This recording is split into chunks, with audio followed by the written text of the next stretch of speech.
मेरी माया को पहचान अवश्य लिया है, किंतु प्रतिकार नहीं कर पाओगे। इस माया का तोड़ खोजने से पहले होगा मेरा प्रहार। मेरा प्रहार अब और तीव्र होगा, और होगा तो केवल विनाश, और इस विनाश का आरंभ होगा सीता के अंत से।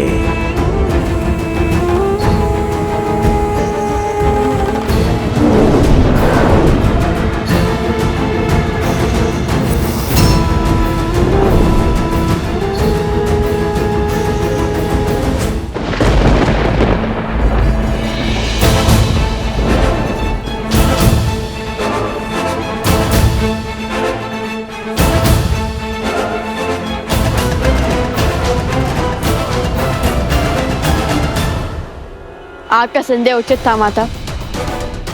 ये सब किसी माया के वश में है।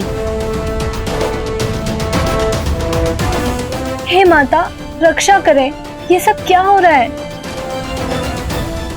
आक्रमण!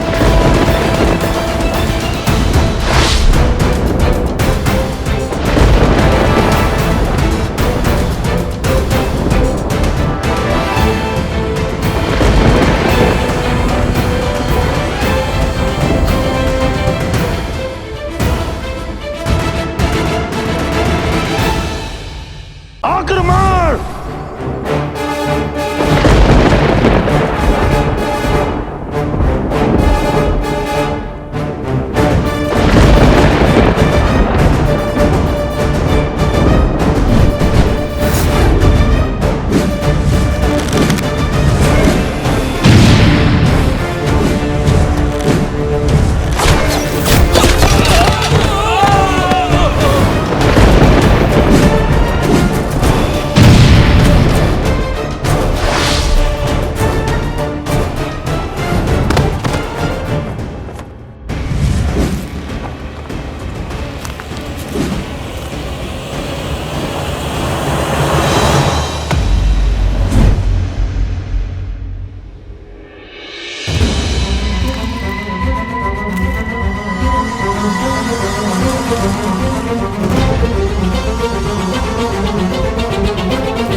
खेल तो अच्छा रचा है सहस्त्रमुख ने।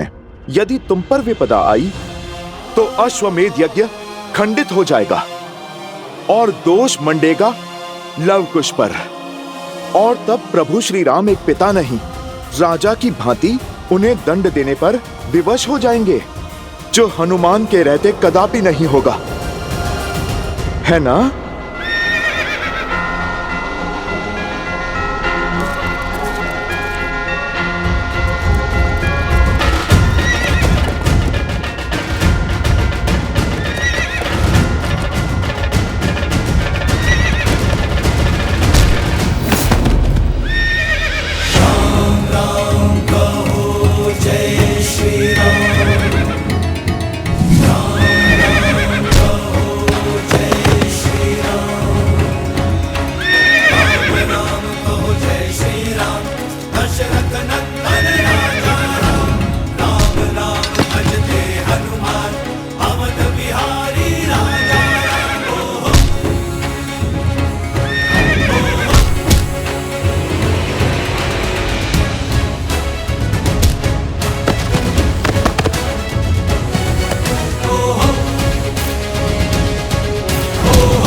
ये तो छल हुआ।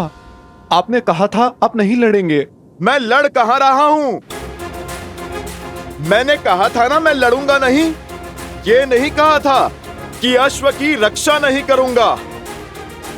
और यदि ये अनुचित है तो क्या निर्दोष पशु पर मायावी शक्ति का प्रयोग उचित है? बोलो, साहस है तो जाओ समीप, करो प्रहार इस अश्व पर, किंतु बिना माया के।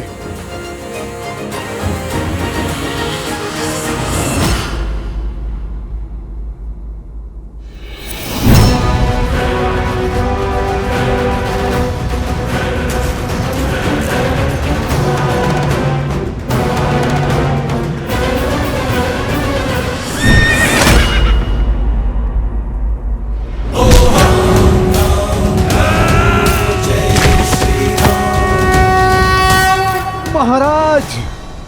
अति उत्तम, करो प्रहार, मार डालो इन्हें।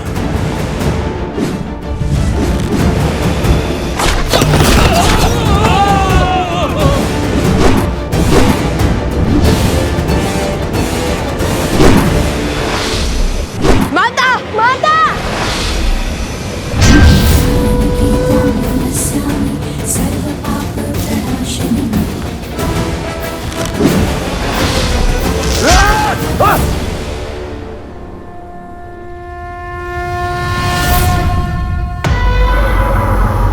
कुश, ये माया जाल ऐसे नहीं कटेगा। हमें कोई उचित अस्त्र चाहिए, अभी इसी क्षण।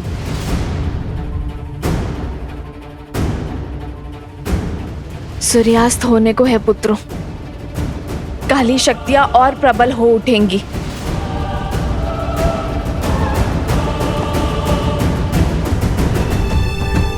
प्रणाम।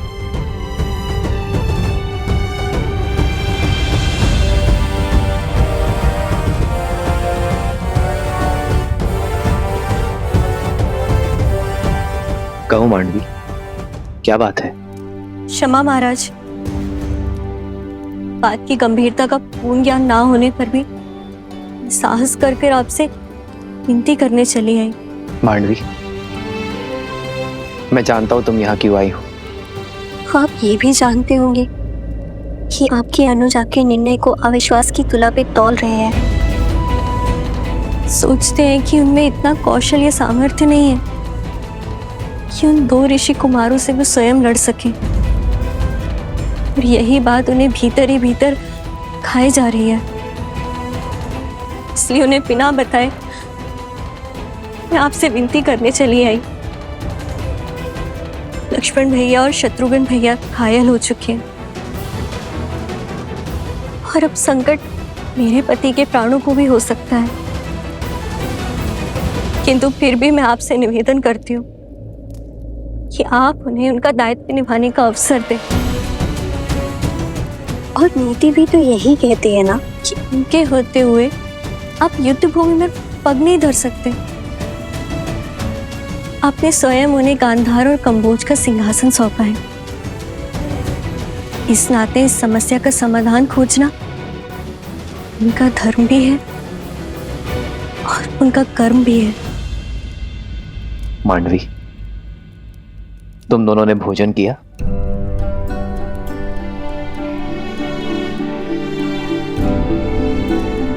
तो जाओ, जाकर भोजन की तैयारी करो मांडवी, और शेष सब मुझ पे छोड़ दो। आज मैं भरत के साथ भोजन करूंगा, और विश्वास करो मांडवी, भरत के साथ कोई अन्याय नहीं होगा।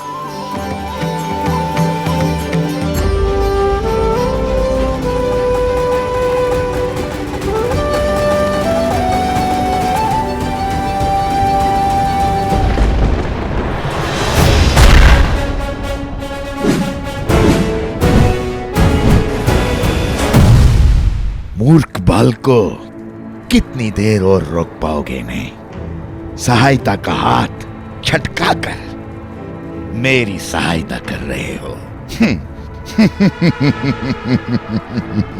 तुम तो प्राणों से जाओगे ही, और शीघ्र ही वो अश्व भी मेरे पास होगा।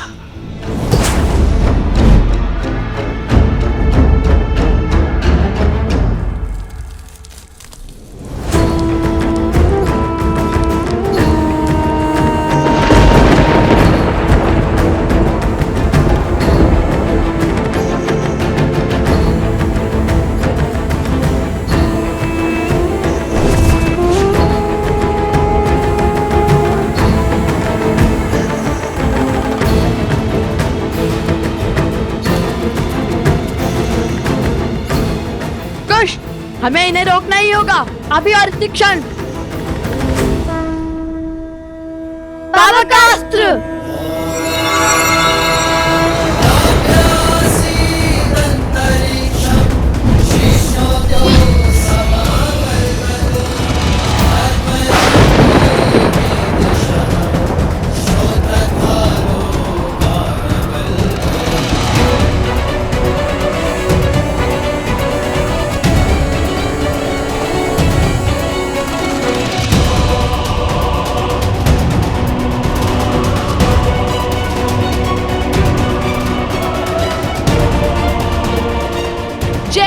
गौरी।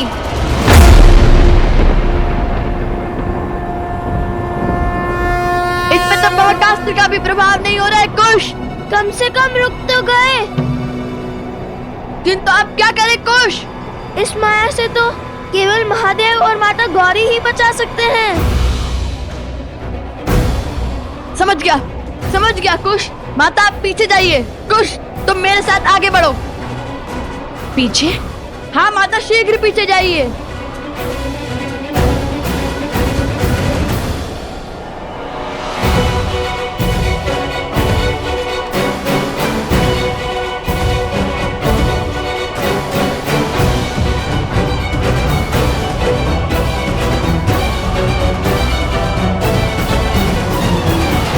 हे महादेव, हे माता, मेरे पुत्रों की रक्षा करना, सहायता करना उनकी। जिस माया को स्वयं ब्रह्मा भी नहीं काट सकते, उसे तुम क्या काटोगे बालको? आज तुम्हारे अभिमान और तुम्हारी माता दोनों का अंत निश्चित है।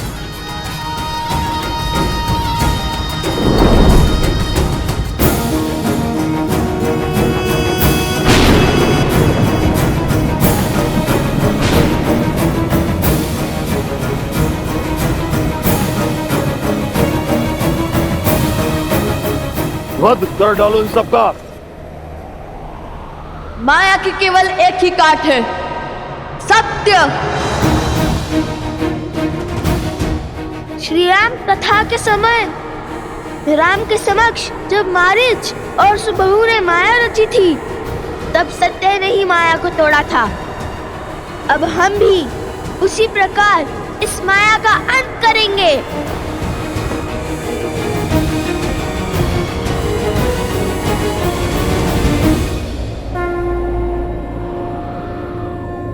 मनोबुद्धि अहंकार चित्तानि नमः। न मन न बुद्धि न चित्त, न मद न कोई है अहम। नाचा श्रोत्रा विज्वे, नाचा घर ना नेत्र। श्रवण नहीं वचन नहीं, ना कोई गंध ना नयन। नाचा व्योमा भूमि, न तेजो न वायु। ना भूमि ना मैं वायु हूँ, ना नभ हूँ मैं, ना हूँ अगन।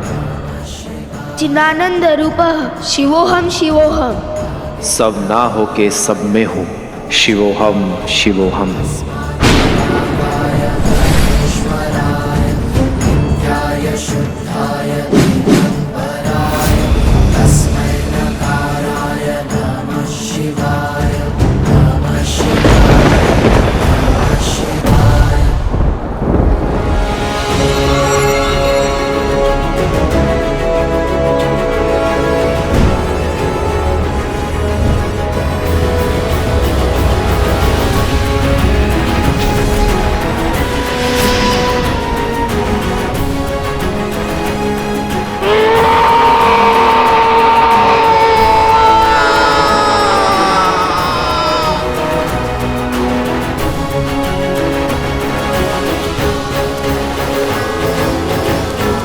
पुत्रों,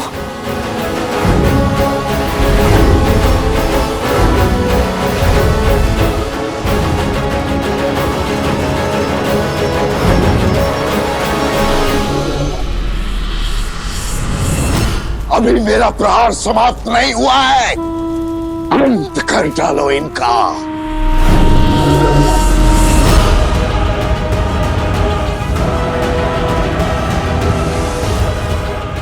आक्रमण!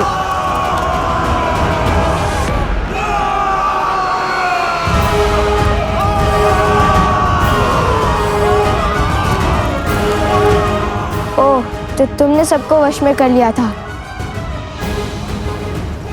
माता, ये तो दोषी हैं, इन्हें तो मारना ही होगा। नहीं पुत्र, मारने से स्वयं पर दोष चढ़ता है और वध करने से उनका उद्धार होता है।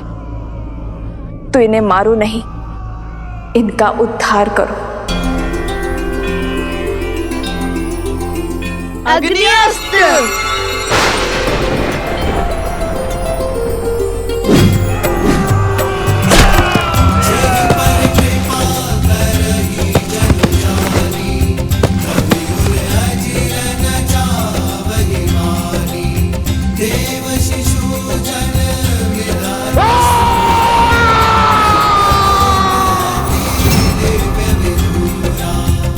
की जय, लवकुश की जय, लवकुश की जय, लवकुश की जय, लवकुश की जय, लवकुश की जय, लवकुश की जय।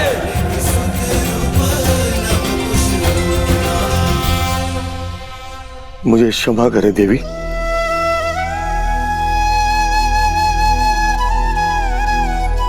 ये मैं कैसा महापाप करने जा रहा था। राम राज्य की परिकल्पना को ध्वस्त करने चला था।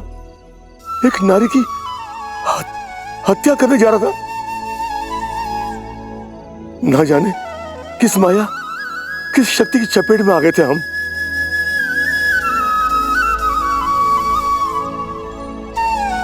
नहीं महाराज, ये क्या कर रहे हैं आप? जो भी हुआ उसमें आपका कोई दोष नहीं था। हाँ, आप और आपके सैनिकों पर उन असुरों ने माया की थी, किंतु चिंतित ना हो, अब आप उस माया के पास से बच चुके हैं। ये द्वंद्व हार गए तो क्या हुआ? वो अश्व तो अब तक हमारा बंदी बन चुका होगा। बानासुर शुभ समाचार के साथ आता ही होगा। महाराज, आओ बानासुर, आओ, मुझे तुम्हारी ही प्रतीक्षा थी। आओ महाराज।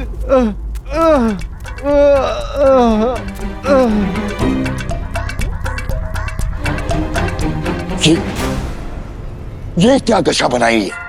और आशु कहाँ है? वो हनुमान वहीं था महाराज।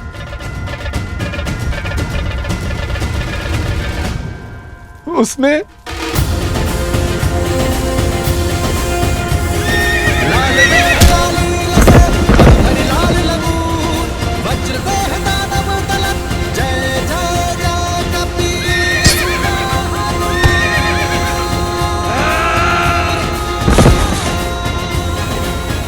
और बहुत जोर से मारा महाराज। हनुमान, हनुमान, हनुमान! हर बार ये वानर मेरी योजना पर ग्रहण कैसे लगा देता है? महाराज, आपकी माया शक्ति उसे देख क्यों नहीं पाई? क्योंकि वो स्वयं महाकाल है, जो हर माया से परे है। किंतु मेरे अस्त्र अब तक समाप्त नहीं हुए हैं। देखता हूं कब तक मेरे मायावी अस्त्र से बचते हैं ये। शीघ्र ही इनका अभिमान टूटेगा और चकनाचूर होगा राम राज्य का स्वप्न।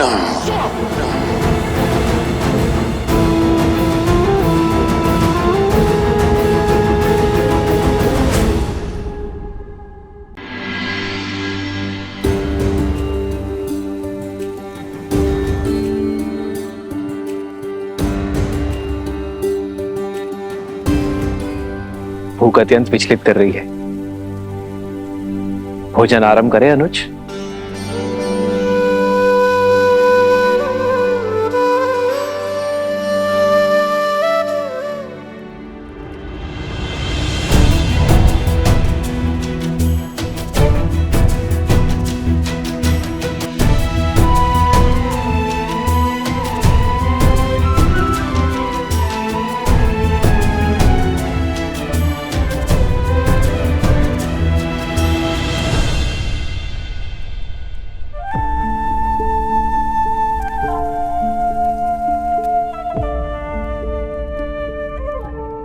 भरत, यदि मन से चिंता ना उतरे तो गले से भोजन का ग्रास भी नीचे नहीं उतरता। अपने मन को हल्का कर दो भरत, और जो सोच तुम्हें विचलित कर रही है वो मुझसे कहो। क्या कहूं भैया मैं? ये कहूं कि मैं कितना अभागा हूं। ये कहूं कि मुझे आपकी सेवा का वो अवसर कभी नहीं मिला जो सदैव लक्ष्मण को मिला। ये कहूं कि संकट में सदैव वो आपके साथ रहा, मैं नहीं। मैं तो सदैव संकट का कारक बन जाता हूं भैया। भैया, जब आपको वन में गमन करना पड़ा तो मुझे ही उसका दोषी माना गया। जब मैं आपकी चरण पादुकाएं ले आया तो संसार ने मुझ पर यह कहकर लांछन लगाया कि देखो, मैं अपने भाई की पादुकाएं इसीलिए ले आया ताकि अपने भाई को वन में नंगे पग घुमा सकूं।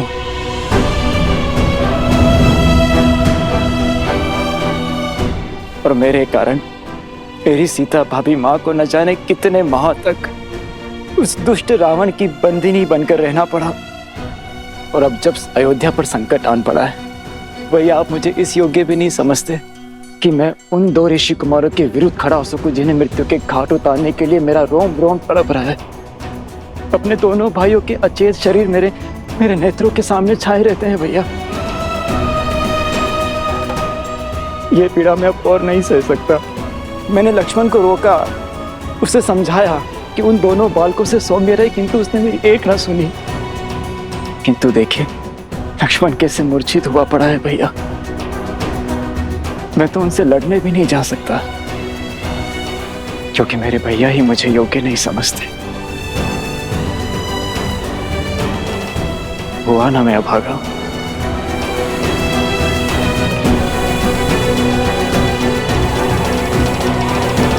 आपने हमें असुरी शक्ति से बचाया, इतना घोर अपराध करने से रोका। हम आपका आभार व्यक्त करना चाहते हैं। कृपया यहाँ कुछ दिन रुककर हमें सेवा का अवसर दें। हाँ हाँ देवी, कुछ समय तो रुकिए, हम आपको कहीं जाने नहीं देंगे। आपको हमारी विनती स्वीकारनी ही होगी।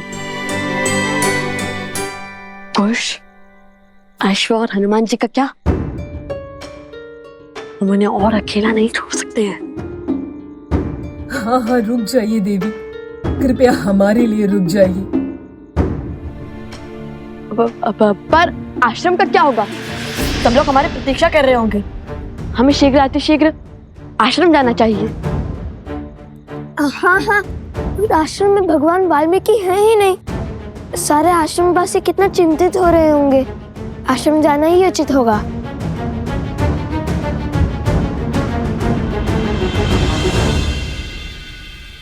कैसे सोच लिया तुमने भरत? ये कैसे सोच लिया कि मैं अपने भरत को लक्ष्मण या शत्रुघ्न से कम योग्य मानता हूं? तुम तो सौम्यता के सूचक हो भरत, पराक्रम के पर्याय हो। मुझे सबसे अधिक प्रिय हो तुम भरत। मैंने तुम्हें जाने से इसलिए रोका क्योंकि लक्ष्मण सदा मेरे साथ रहा है भरत। मैंने उसे सदा ही घायल होते हुए, मृत्यु के मुख में जाते हुए देखा है। अत्यंत दुख हुआ मुझे, किंतु मैंने हर बार अपने आप को संभाला है भरत। इस बार पुनः लक्ष्मण घायल है और शत्रुघ्न भी। मैं इस विपदा को सह नहीं पा रहा हूं भरत। और इस बीच यदि तुम्हें कुछ हो गया मेरे भाई तो भैया, पुण्य के प्रतीक श्री राम से पाप कैसे हो सकता है? किंतु आप स्वयं को मेरे स्थान पर रख के देखिए। स्वयं या महल में सुरक्षित रह के आपको युद्ध भूमि में जाते हुए देख, क्या मैं स्वयं से कभी दृष्टि मिला पाऊंगा? लक्ष्मण और शत्रुघ्न के नेत्रों में नेत्र डाल पाऊंगा? वेद के उपचार से वे दोनों शीघ्र ही सकुशल हो जाएंगे। किंतु क्या आप ऐसा चाहते हैं कि आपके भाई की आंखें उन दोनों के सामने सदैव झुकी रहे? जिन अयोध्या वासियों ने गंगा सी पावन मेरी सीता भाभी मां पर बिना किसी दोष इतने लांछन लगाए, क्या वे लोग मुझे क्षमा कर पाएंगे? क्या वे लोग ये नहीं कहेंगे कि देखो, 2 भाई तो अपने बड़े भाई के साथ कंधे से कंधा मिला करके लड़े, किंतु भरत अपने हाथ पर हाथ रखकर बैठा रहा, वो कुछ न कर सका।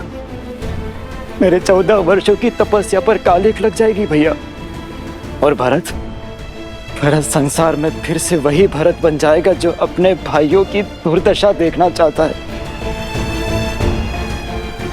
और तब क्या कहेंगे आप भैया?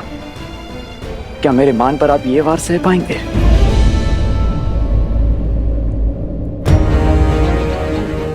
उन दोनों ऋषि कुमारों से मुझे लड़ने की अनुमति दीजिए भैया, बिना किसी शर्त के और बिना किसी बंधन के। अपने भाइयों पर प्रहार करने का उन्हें दंड देने दीजिए मुझे।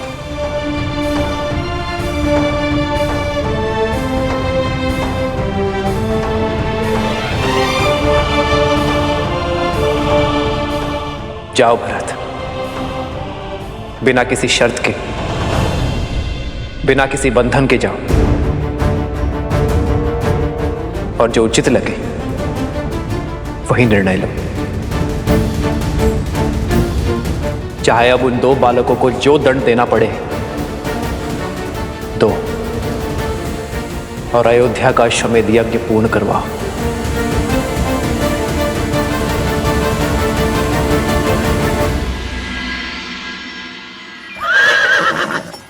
भैया अब क्या करेंगे? राजा धनेमली ने हमें रथ देकर सहायता तो कर दी, किंतु साथ ही साथ संकट में भी डाल दिया। यदि ये रथ लेकर सीधे मार्ग से आश्रम की ओर गए तो अश्व और हनुमान जी माता को दिख जाएंगे। अरे मैं तो कब से वही सोच रहा हूँ कि हम लोग इस अश्व का मार्ग कैसे बदलेंगे। क्या हुआ? कुछ नहीं।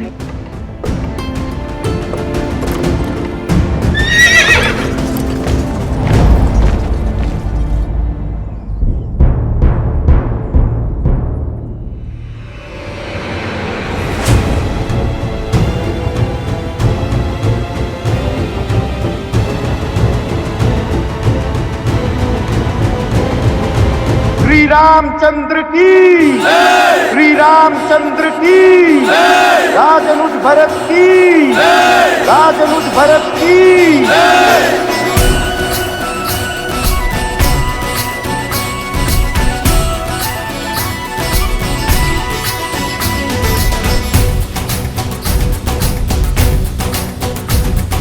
विजयी भव।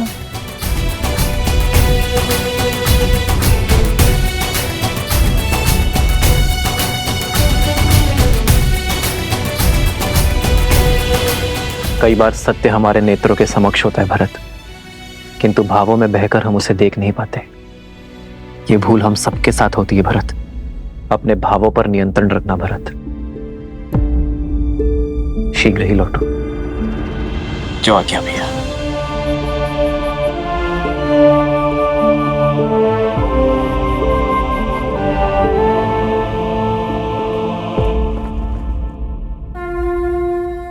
विजयी भव।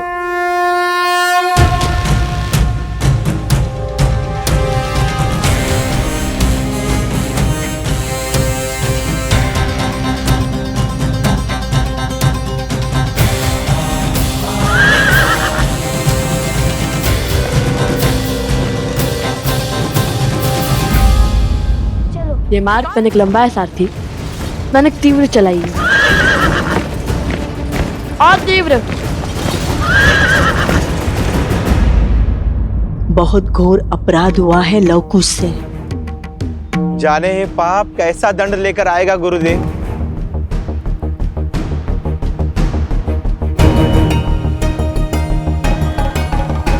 आ गए तुम।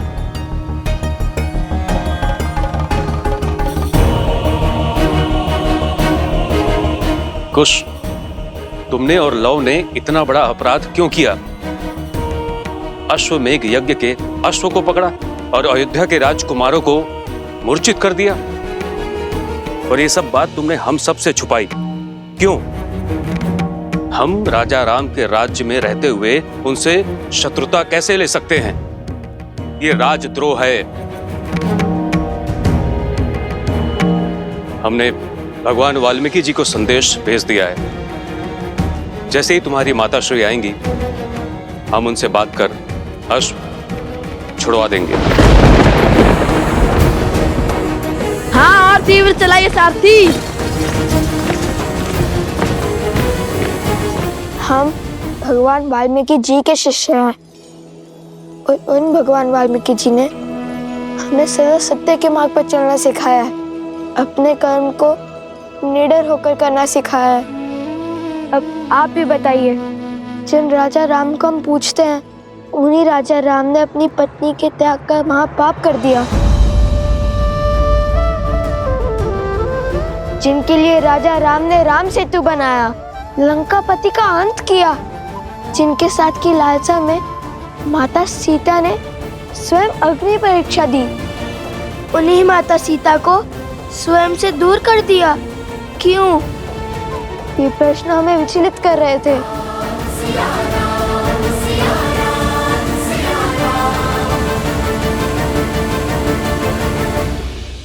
हम उन राजा राम की प्रजा हैं, पर आपने ही तो सिखाया है गुरुवर कि प्रजा को राजा से प्रश्न पूछने का पूरा अधिकार है, जिन्हें हम अपना आराध्य मानते हैं, दिन रात उनका नाम जपते हैं। क्या उनसे मन में उमड़ रहे प्रश्नों के उत्तर पाने का अधिकार नहीं है हमें? पर प्रश्न पूछने का ये कौन सा मार्ग है कुश? हाँ, ये मार्ग तो सर्वथा अनुचित है गुरुदेव। हमारा मार्ग अनुचित हो सकता है, उद्देश्य नहीं। श्री राम और माता सीता को एक करने का प्रण लिया है हमने, और इस उद्देश्य की पूर्ति के लिए वो अश्व तो नहीं छोड़ेंगे हम। अन्याय हुआ है सीता माता के साथ, और हम उन्हें न्याय दिलवा कर ही रहेंगे। और अन्याय के विरुद्ध ध्वनि उठाना इसी आश्रम में सीखा है हमने। यदि आपको लगता है कि हमने कुछ अनुचित किया है तो क्षमा कर दीजिए, किंतु यदि हमारे प्रण में तनिक भी न्याय दिखा तो आप सबसे केवल एक ही विनती है मेरी, जब तक भगवान वाल्मीकि जी नहीं आ जाते तब तक माता से कुछ मत कहिएगा। गुरुवर भी जानते हैं कि उनके लवकुश कुछ भी अनुचित नहीं कर सकते। एक बार गुरुवर आ जाए फिर वो जो कहेंगे हम करेंगे। त्रिकालदर्शी हैं वो, भला उनसे क्या छुपाए।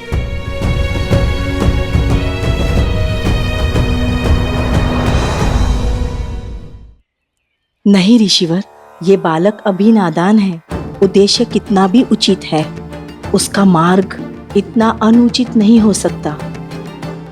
आपका निर्णय उचित है गुरुवर। इनकी माता को सब बताकर ये अश्व तुरंत लौटा देना चाहिए, यही सर्वथा उचित होगा।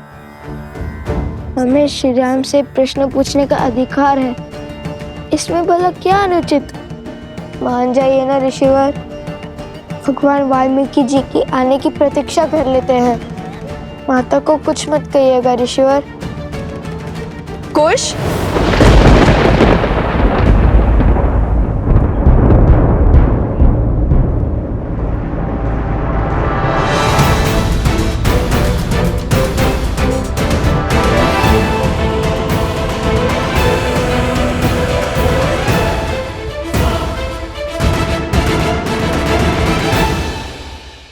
माता को अश्वमेध के अश्व और युद्ध के बारे में कुछ मत कहिएगा।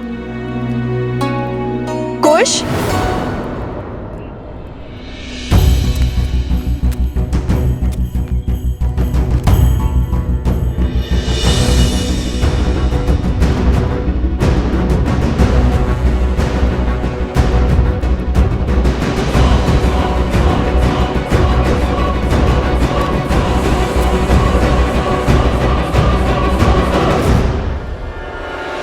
कुश, बोलो।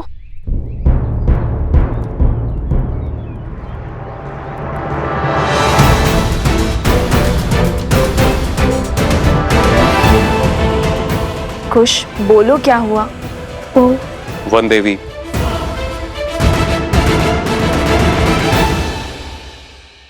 हम भगवान वाल्मीकि जी के चित्रकूट से लौटने की चर्चा कर रहे थे।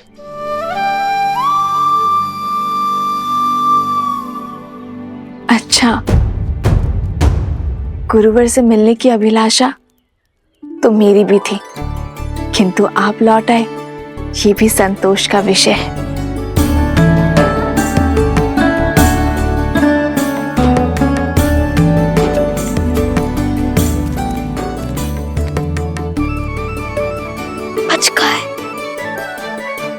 वैसे कुश, तुम इतने शीघ्र कैसे पहुंचे?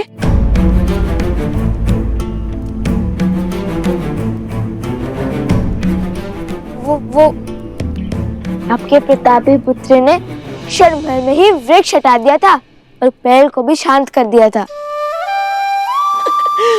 अब सब ठीक है ना सोम? हाँ बिल्कुल, है ना गुरु?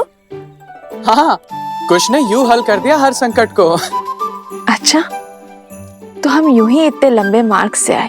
मार्ग लंबा हो या छोटा, थकाता तो है ही माता। चलिए ना, बहुत भूख लगी है, चलिए ना, कुछ खिलाइए ना।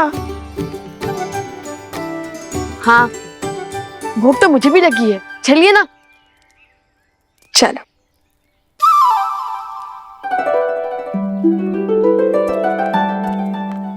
भैया, मैंने तो केवल धनुष उठाया, बाण साधा और ये किया, और उससे पेड़ खत्म हो गया। ना जाने किस माया, किस शक्ति की चपेट में आ गए थे हम।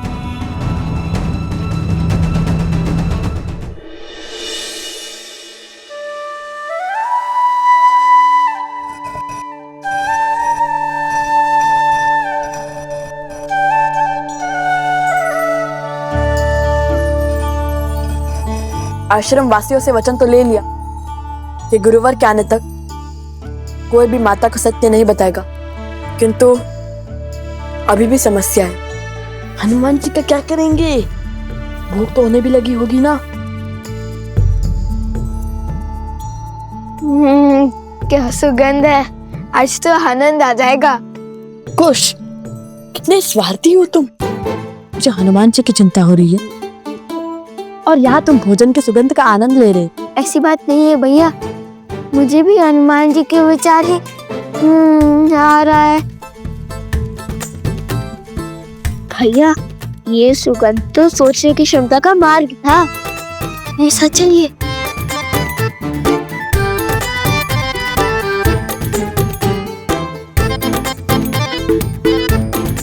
अरे कुश, रुको।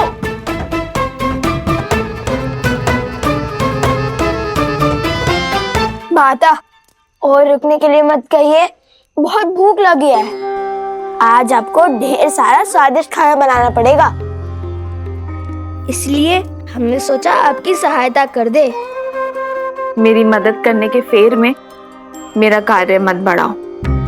धुले हुए चावल में जल डाल के जल व्यर्थ कर दिया ना तुमने। कोई बात नहीं माता, भ्राताश्री है ना, वो और जल ले आएंगे, है ना? वैसे एक बात बताओ, आज इतने अधिक पकवान की क्या आवश्यकता है तुम्हें? माता, तन की थकान और पेट की भूख बढ़ा देता है माता। और सोचा सोम को भी आपके हाथ का बना स्वादिष्ट भोजन खिला देंगे। उसने इतनी सहायता जो की है हमारी। तो बताओ, क्या बनाऊं मैं?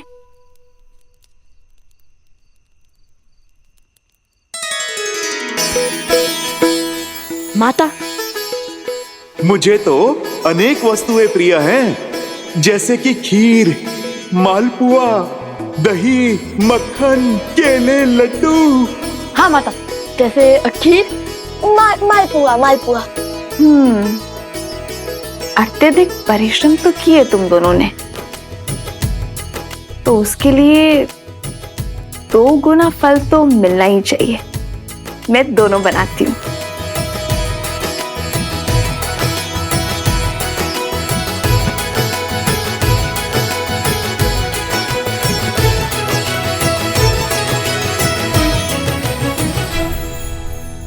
ये लीजिए माता, सामग्री। माता, तनी के तुलसी भी डाल दीजिए, उन्हें बहुत भाती है। तुलसी?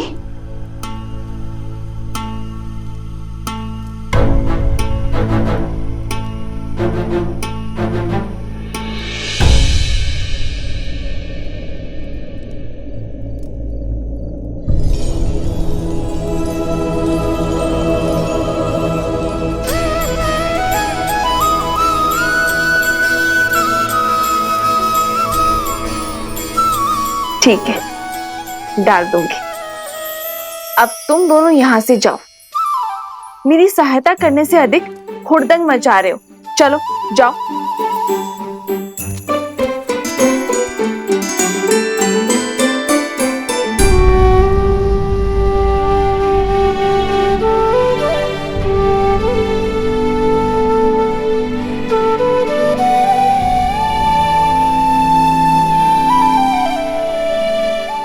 क्षमा कर दो लक्ष्मण। मैंने तुम्हें रोककर अनर्थ कर दिया। मेरे मन में पहले करुणा थी, किंतु अब मेरे मन में प्रतिशोध है। भैया की आज्ञा से उन दोनों बालकों को दंडित करूंगा मैं।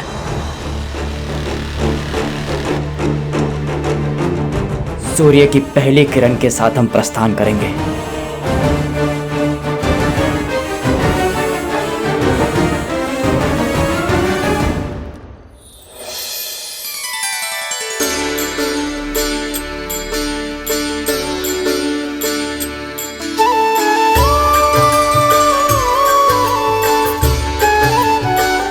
भोजन माता ने बनाया है। बहुत स्वादिष्ट है ना। सोमकर्ण को छका कर आए हैं। वो क्या है ना, उसी के नाम से तो हमने माता से इतना सब कुछ बनवाया है। वैसे हम असत्य नहीं बोलते, किंतु बंदी को भूखा भी तो नहीं रख सकते ना। कोटि कोटि धन्यवाद, किंतु एक दुविधा है, इसे मैं खाऊंगा कैसे?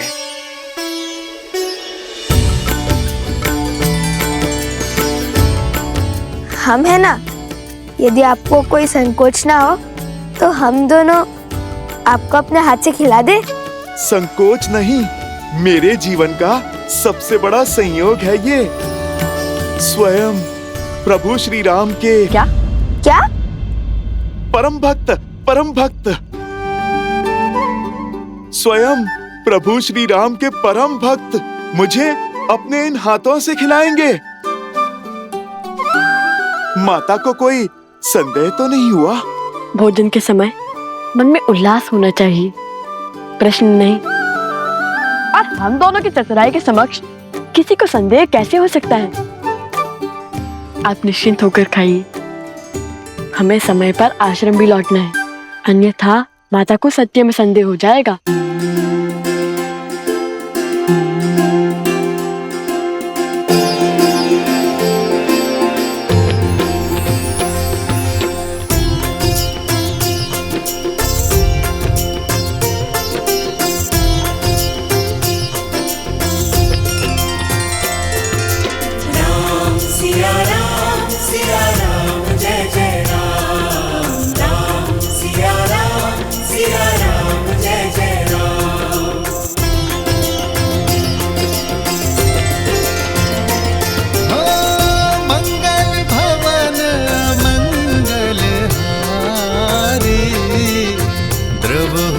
दशरथ अजर बिहारी।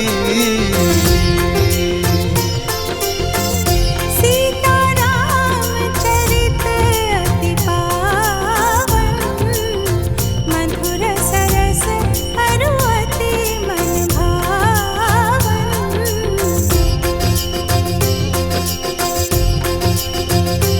होई सोई जो राम रचिरा को करी तरत बढ़ावे साखा। सिया राम जय जय राम, राम सिया राम जय जय राम।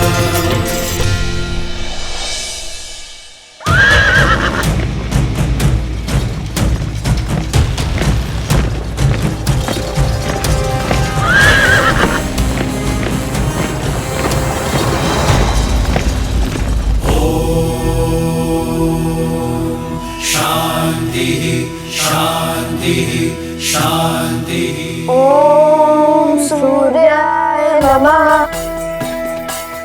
हे माता तमसा, सदा की भांति आज भी हम वन देवी के पुत्रों की रक्षा करना। मैं एक बार आपसे पुनः कहता हूँ, बात को बढ़ाने से अच्छा है एक बार बात कर लेना।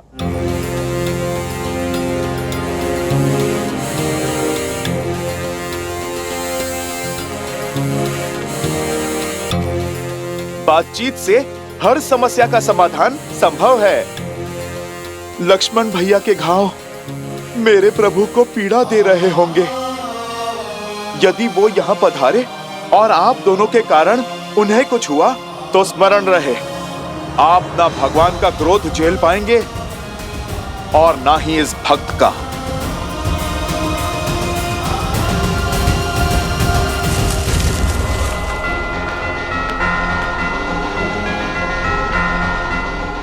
इस संसार का कोई संकट नहीं जो शब्दों से ना सुलझ सके। समझ गए, सब समझ गए। किंतु एक बात है जो समझ में नहीं आ रही। श्री राम के भक्त को उनके विरोधियों की इतनी चिंता क्यों? जिन्होंने आपके प्रभु का अश्व पकड़ा, उनके काज में विघ्न डाला। राम काज सफल बनाने वाले हनुमान जी भला हमारी सहायता को क्यों तत्पर हैं? लवकुश मेरे ही पुत्र। आप राम काज पूर्ण करने में असफल रहे। मुझे मेरे प्रभु को कुछ समझाने की आवश्यकता नहीं है। वो तो मेरे हृदय में बसते हैं। वो मेरा मन स्वयं ही पढ़ लेंगे। किंतु आप दोनों को अब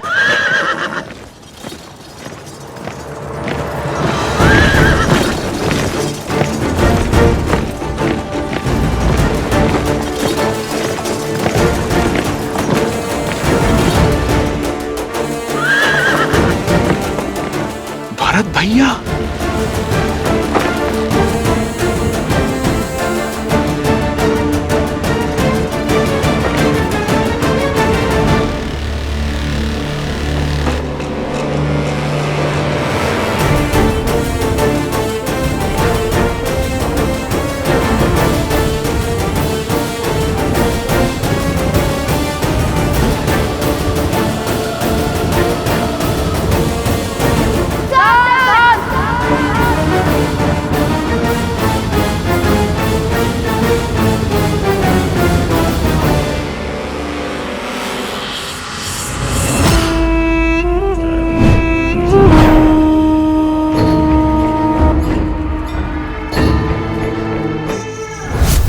द्वंद्व नहीं, शुभ अवसर है जो एक साथ मेरे सारे लक्ष्य भेद देगा। सारे लक्ष्य? जब भरत और लवकुश लड़ रहे होंगे तब सीता अकेली होगी, और इस समय तो वो त्रिकालदर्शी वाल्मीकि भी आश्रम में नहीं है। ऐसे में सीता की सहायता करने वाला कोई नहीं होगा। हम सीता का वध करेंगे।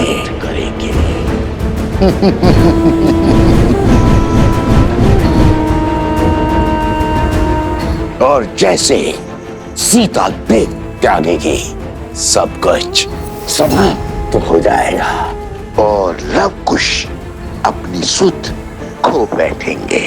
और तब उस क्षण का लाभ उठाकर हम अश्व को भी मार गिराएंगे।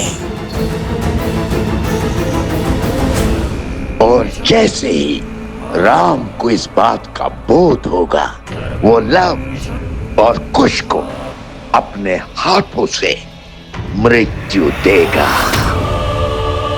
और जब सत्य ज्ञात होगा कि उसने स्वयं अपने पुत्रों का वध किया है, तो वो ग्लानि में स्वयं को समाप्त कर देगा।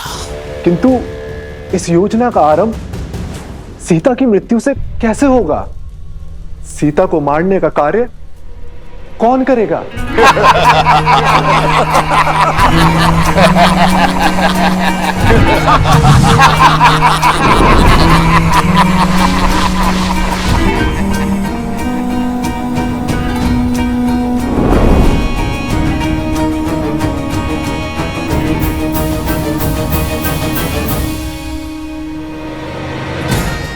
ये है वो शक्ति जो सीता की श्वास छीनेगी।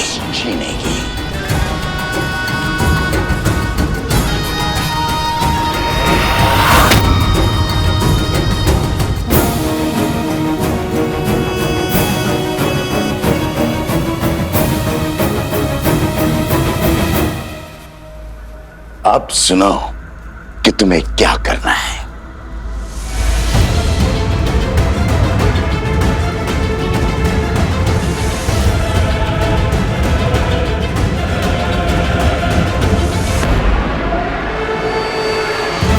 अब सीता का बचना असंभव है। मेरा मन जानता है कि कल मुझ पर प्रहार करने वाला असुर साधारण नहीं थे, किंतु मुझे मारने की योजना कौन बना रहा है? मेरी मृत्यु से किसका लाभ होगा? अरे मेरी अंतिम श्वास में किसका हित छुपा है? ओ गुरुदेव, अनर्थ हो गया गुरुदेव, गुरुदेव।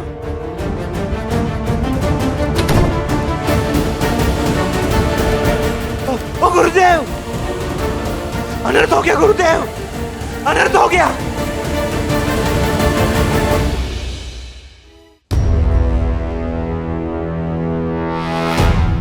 हनुमान जी, मैं मान ही नहीं सकता कि संसार का कोई भी बल आपको बांध सकता है, परंतु आप इस अवस्था में, अर्थात आप इन दोनों बालकों की मीठी बातों में आ गए।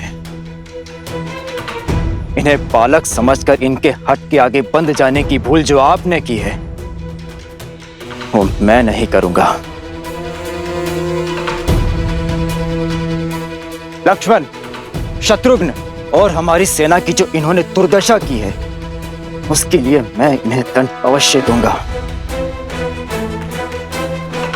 और दंड यदि श्वास हरण का हो तो भी उसकी आज्ञा मुझे महाराज श्री राम ने दी है, क्योंकि इन दोनों बालकों का अपराध क्षमा योग्य तो नहीं।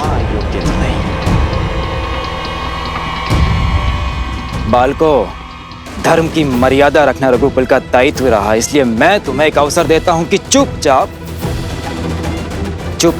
अश्व मुझे लौटा दो, या फिर अपनी मृत्यु के लिए सज्ज हो जाओ तुम दोनों।